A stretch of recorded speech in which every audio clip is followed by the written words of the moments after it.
Amados irmãos, que a paz seja convosco. O nosso estudo de hoje temos como o título: Qual o objetivo da vinda de Cristo? A Bíblia está repleta de textos onde nos mostram que Jesus voltará outra vez. No livro de Hebreus, no capítulo 9, versículo 28, diz assim: Assim também Cristo, oferecendo-se uma vez para tirar os pecados de muitos, aparecerá segunda vez sem pecado aos que o esperam para a salvação.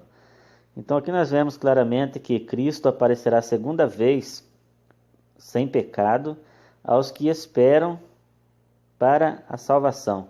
Então todos nós que servimos a Deus, e o objetivo de todo cristão é poder um dia receber uma recompensa, encontrar com Jesus e receber então aí o seu galardão. No livro de Atos dos Apóstolos, no capítulo 3, versículo 19, nós temos um texto importante que diz: Arrependei-vos, pois, e convertei-vos, para que sejam apagados os vossos pecados, e venham assim os tempos de refrigério pela presença do Senhor. Então o objetivo da vinda de Cristo é trazer um tempo de refrigério, um tempo de paz, um tempo onde nós viveremos em perfeita harmonia com a criação de Deus e não haverá mais as coisas que nos preocupam tanto, que acontecem no mundo em que nós vivemos hoje. A maneira com que o mundo hoje é governado pelo homem, sob o domínio do maligno, a tendência das coisas é somente piorar. Mas o apóstolo Pedro aqui nos deixou muito claro, amados irmãos, que nós esperamos a Cristo, porque com ele vem os tempos de refrigério, Ainda diz: arrependei-vos, pois, e convertei-vos, para que sejam apagados os vossos pecados. Então aqui está a necessidade de cada um de nós que buscamos a Deus, em se arrepender e se converter e ser batizado para que sejam apagados os vossos pecados, e venham assim os tempos de refrigério pela presença do Senhor. E ainda no versículo 20 diz: E envie ele a Jesus Cristo, que já dantes foi pregado, o qual convém que o céu contenha até aos tempos da restauração de tudo, dos quais falou Deus pela boca de todos os seus santos profetas desde o princípio. Então vai chegar um tempo em que Cristo retornará aqui para a terra, para restaurar tudo, trazer a terra no estado original em que a terra foi criada, como Deus criou o homem perfeito, a terra perfeita. Então esse tempo virá o tempo da restauração de tudo. Na Bíblia nós não vemos nenhuma promessa de que Cristo volte e leve a igreja então assim para o céu, como é ensinado no meio religioso de hoje. Nos tempos dos apóstolos, dos profetas, não havia esse ensinamento. Se nós olharmos aqui mesmo no livro de Atos dos Apóstolos, no capítulo 1, quando Cristo ascendeu ao céu, então diz aqui no versículo 6, Atos dos Apóstolos, capítulo 1, versículo 6, Aqueles, pois, que se haviam reunido, perguntaram-lhe, dizendo: Senhor, restaurarás tu neste tempo o reino a Israel? Então veja qual que foi a pergunta. A pergunta aqui não foi se ele iria levar eles para o céu juntamente com ele. Eles não perguntaram para Jesus: Senhor, nós vamos agora contigo para o céu ou vamos depois? Não foi essa a pergunta. A pergunta foi: Senhor, restaurarás tu neste tempo o reino a Israel? Então isso era o entendimento e o ensinamento que eles tinham na época de Jesus e na época dos apóstolos, que haveria um tempo em que Cristo iria restaurar o reino a Israel, porque Israel já estava vivendo dominada pelo império, e desde então, desde muito tempo já havia passando por dificuldades, por perseguições, por dispersões, e ainda depois disso veio a dispersão mundial, a partir do ano 70, quando Israel foi disperso pelo mundo. Então, a pergunta foi: Senhor, restaurarás tu neste tempo o reino a Israel? E qual foi a resposta? E disse-lhes: não vos pertence saber os tempos ou as estações que o Pai estabeleceu pelo seu próprio poder. Então, os tempos estabelecidos são aquele mesmo que o apóstolo Pedro diz aqui no Atos dos Apóstolos, capítulo 3. Arrependei vós e convertei vós, para que sejam apagados os vossos pecados e venham assim os tempos de refrigério pela presença do Senhor. Então nós aguardamos esse tempo, um tempo onde a terra voltará a ser um estado em que ela foi criada. No livro do profeta Isaías, no capítulo 11 e no versículo 9, diz assim, que nesse tempo, quando tudo for restaurado, diz no versículo 9, Isaías 11, versículo 9, que não se fará mal nem dano algum em todo o monte da minha santidade, porque a terra se encherá do conhecimento do Senhor, como as águas cobrem o mar. Então, esse tempo de refrigério pela presença do Senhor, nesse tempo a terra se encherá do conhecimento do Senhor, como as águas cobrem o mar. No livro do profeta Ezequiel, no capítulo 33, Ezequiel capítulo 36, do versículo 33 em diante diz assim, Ezequiel 36, 33. Assim diz o Senhor Jeová, no dia em que eu vos purificar de todas as vossas maldades, então farei com que sejam habitadas as cidades e sejam edificados os lugares devastados, e a terra assolada se lavrará, em vez de estar assolada aos olhos de todos os que passavam. E dirão, esta terra assolada ficou como o jardim do Éden.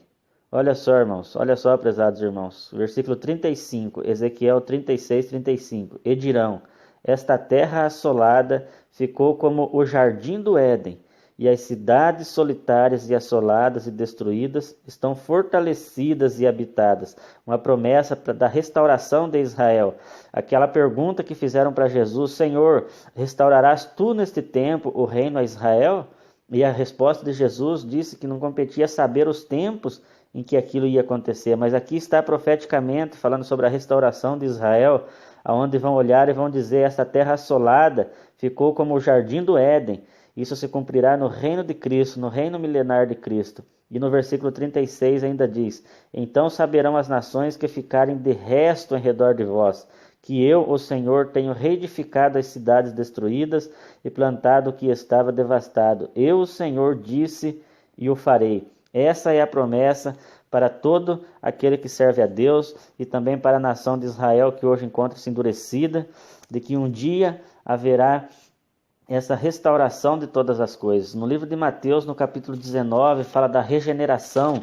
Jesus promete que quando chegar o tempo de se assentar no trono, então também os seus discípulos se assentariam com ele e reinariam sobre as 12 tribos de Israel. Então aqui uma promessa para os apóstolos, onde diz assim, Mateus 19, versículo 28.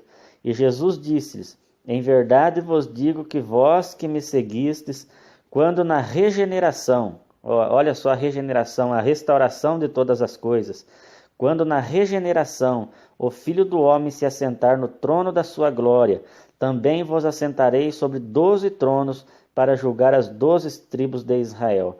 Essa aqui é a promessa para os apóstolos, Eles se assentarão para reinarem sobre as tribos de Israel. A promessa para todo aquele que for vencedor, que vencer, que lutar até o fim. Em Apocalipse, no capítulo 5, versículo 9 e 10, diz assim, e cantavam um novo cântico dizendo, digno és de tomar o livro e de abrir os selos, porque foste morto e com o teu sangue compraste para Deus homens de toda tribo e língua, povo e nação. Versículo 10, e para o nosso Deus os fizeste reis e sacerdotes, e eles reinarão sobre a terra. Então essa é a promessa para os salvos, reinar sobre a terra. Outra profecia muito interessante, muito importante para nós compreendermos o significado da restauração de tudo e do reino de Cristo está no livro do profeta Zacarias, no capítulo 14 e no versículo 4, que diz que naquele dia estarão os seus pés sobre o monte das oliveiras, os pés de Jesus, naquele dia se colocarão sobre o monte das oliveiras, que está de frente de Jerusalém, para o oriente e o Monte das Oliveiras será fendido pelo meio. Então isso acontecerá na vinda de Cristo, quando Cristo colocar os seus pés sobre o Monte das Oliveiras, que está lá de frente para Jerusalém. No versículo 9, Zacarias 14, versículo 9, diz que: E o Senhor será rei sobre toda a terra. Naquele dia, um será o Senhor e um será o seu nome.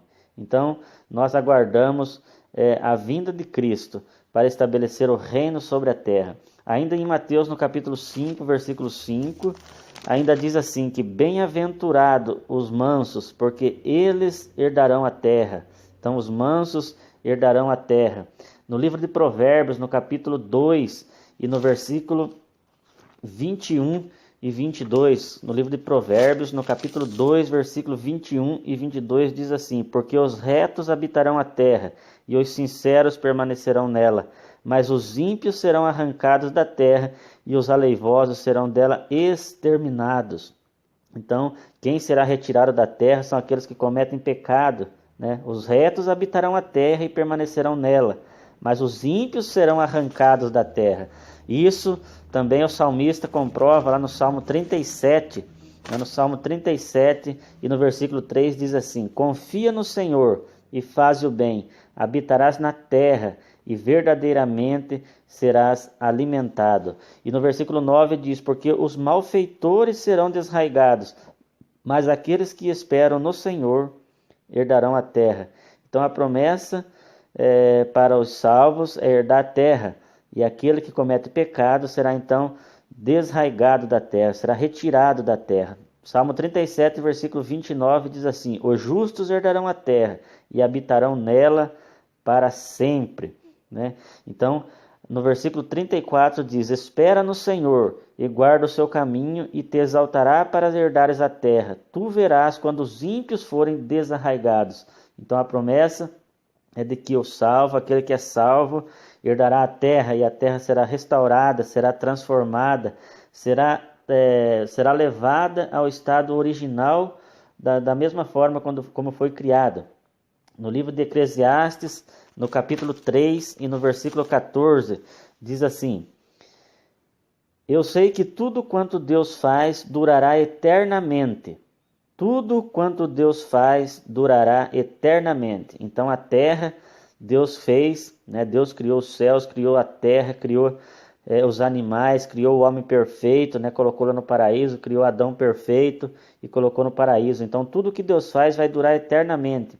Então a terra com o homem perfeito e os animais mansos viverão na terra para sempre. Essa é a promessa bíblica sobre esse assunto tão importante, que é qual que é o objetivo da volta de Jesus, o objetivo da vinda de Jesus para estabelecer o seu reino. Nós aguardamos para que a terra seja transformada e nós reinaremos juntamente com Cristo, para que seja levado a efeito todas essas coisas que aqui nós analisamos dentro da palavra de Deus. Que a paz seja convosco.